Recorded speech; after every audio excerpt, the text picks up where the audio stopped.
They're claimed to be monopolies. Peter, you're the world's leading expert on monopolies, how they form, what they contribute, what their life cycle is. What do you think of this, all these huge fines for relatively trivial offenses, and the array of litigation against Facebook and Google and all these giant companies, these colossi that rule our world? Well, I have to be, I always think one has to disclose one's biases when one speaks. And one of my biases, and one of the things that makes me somewhat careful in answering your question, is I'm on the board of Facebook, and so I have to be pretty careful how I answer your question here. But let me sort of give a somewhat indirect answer. There are obviously the big tech companies are facing, antitrust. There's sort of a lot of regulatory stuff. Europe is pushing a lot of tax-related things. There are privacy, data ownership issues. So there's sort of, and then of course there's sort of a lot of different levels on which they are under sort of cultural and political attack. And the way I understand what is, we sort of debate the merits, what parts of these criticisms are justified, what parts are not justified. I think the way I think of the context of why this is happening is, it's always a story where it's like, Silicon Valley did all these bad things.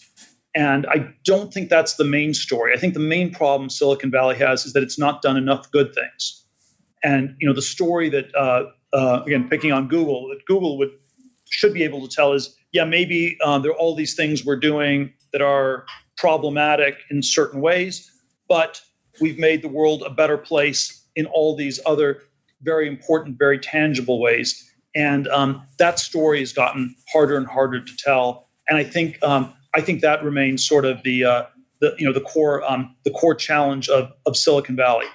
On the specific merits of these questions, the way I believe Silicon Valley should defend itself. And again, I think there's a lot. Some of these criticisms are justified, and Silicon Valley needs to do a better job in many ways. But I believe that the core defense Silicon Valley should give against the accusations of being too big and too centralized in all these problematic ways is that the alternative to Silicon Valley, the practical alternative at this point, is perhaps not the crypto anarchist decentralization, but the most likely alternative is even more centralization in the form of Chinese communist tech companies, where where it's basically just one giant Borg-like thing that's controlled by the Chinese Communist Party.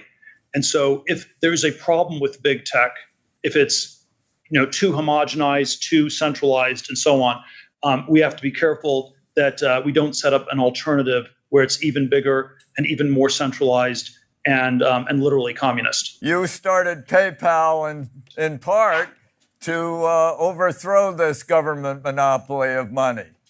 How's it going? And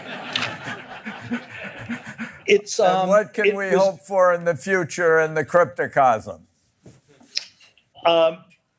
It's a little bit harder than I thought in 1999. Certainly, I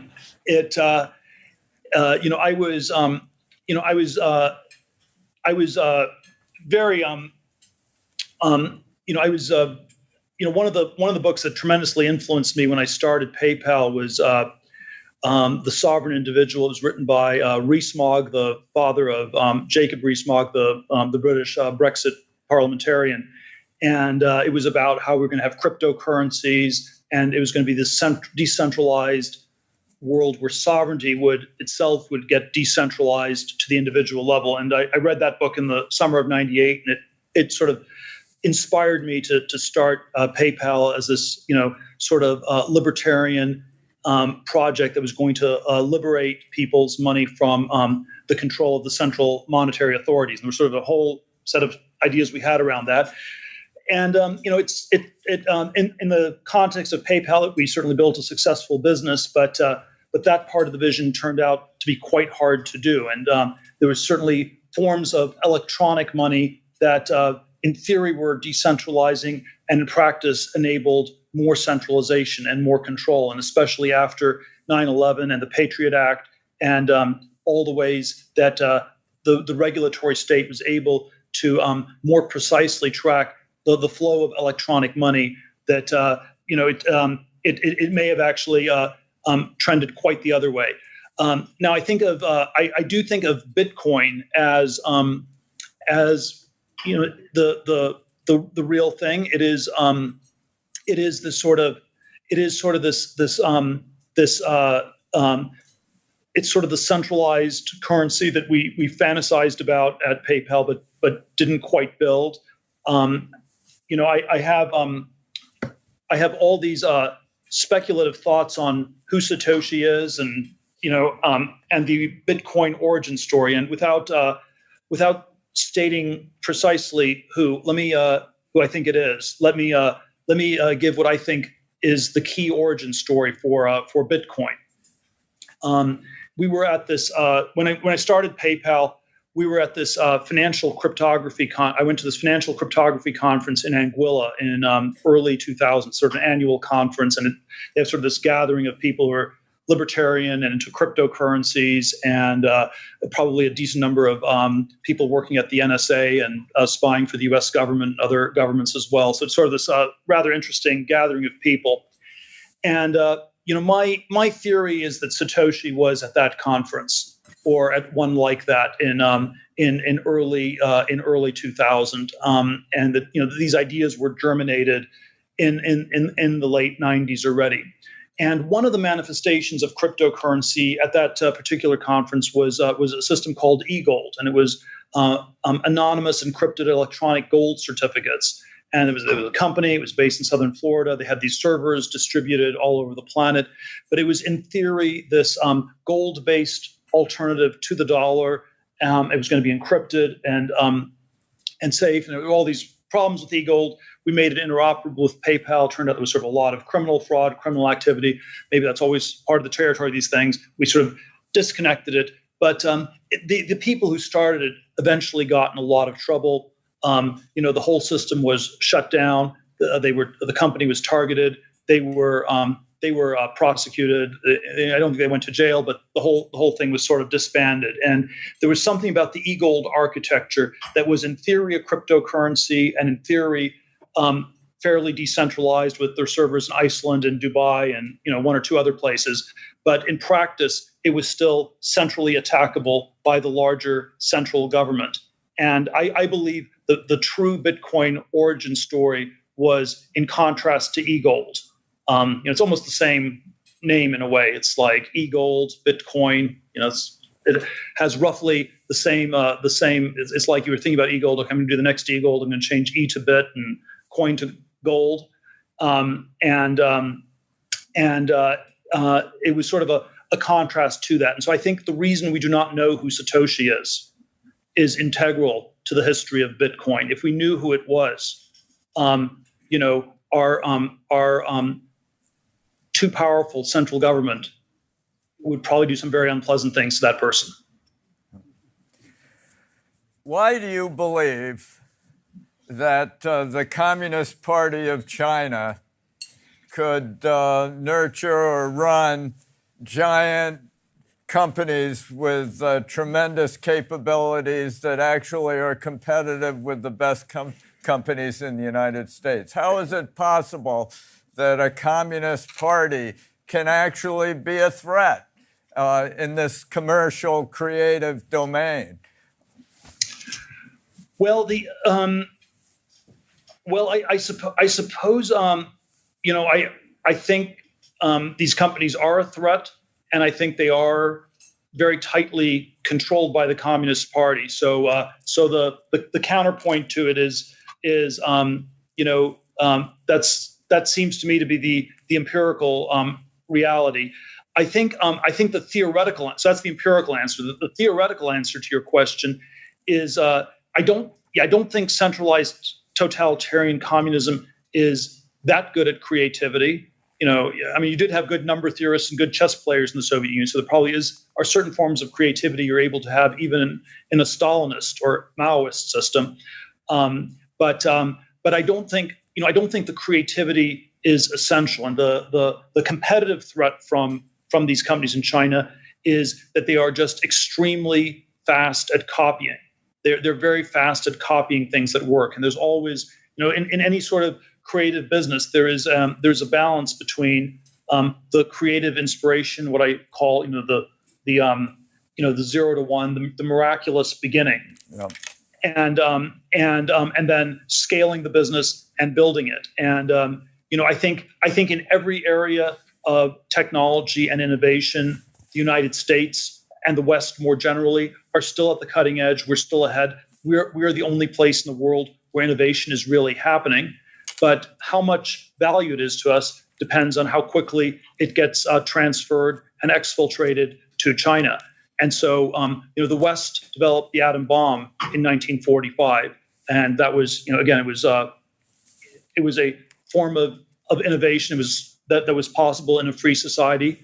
But within 4 years, once you had proven that it could be done, it could be copied even in the Stalinist Soviet Union. So copying is much easier to do than originating. And if you have no IP protection, if we have this sort of massive exfiltration of information and ideas, then the disadvantage is not that great for China, and they can be quite a big threat.